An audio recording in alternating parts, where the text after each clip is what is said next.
একটা শব্দ আছে, পরিস্থিতি। অনেক মানুষের মুখে আমরা এই শব্দ শুনি।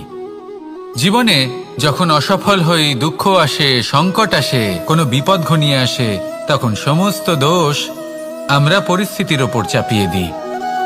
আর দেখতে গেলে কোথাও না কোথাও ঠিকই করি।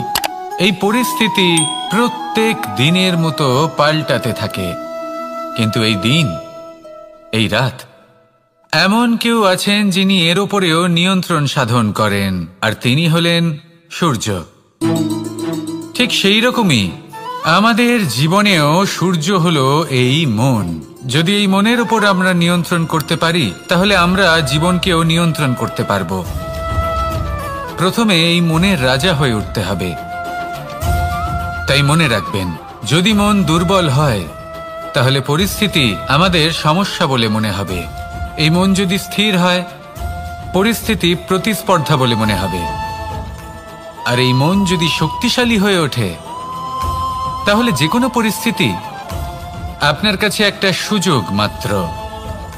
এমন এক সুযোগ যাতে অগ্রসর হয়ে আপনি মহান হয়ে উঠতে পারেন।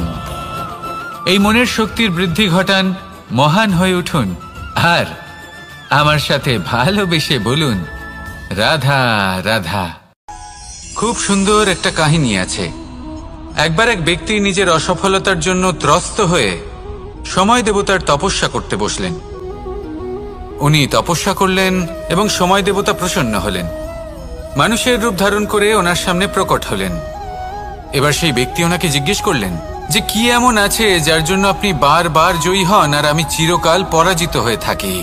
কেন এত পরিশ্রম করা সত্ত্বেও আমি সাফল্য লাভ করতে পারি না?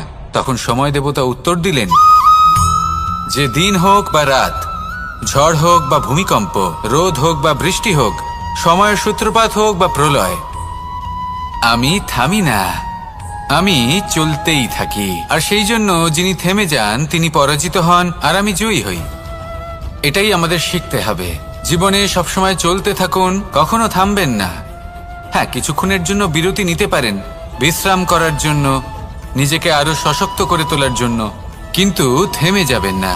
নিরন্তর কর্ম করতে থাকুন, পরিশ্রম করতে থাকুন, তবেই এই সংসার আপনাকে মনে রাখবে। আসুন আমার সাথে ভালোবেসে বলুন, রাধা রাধা।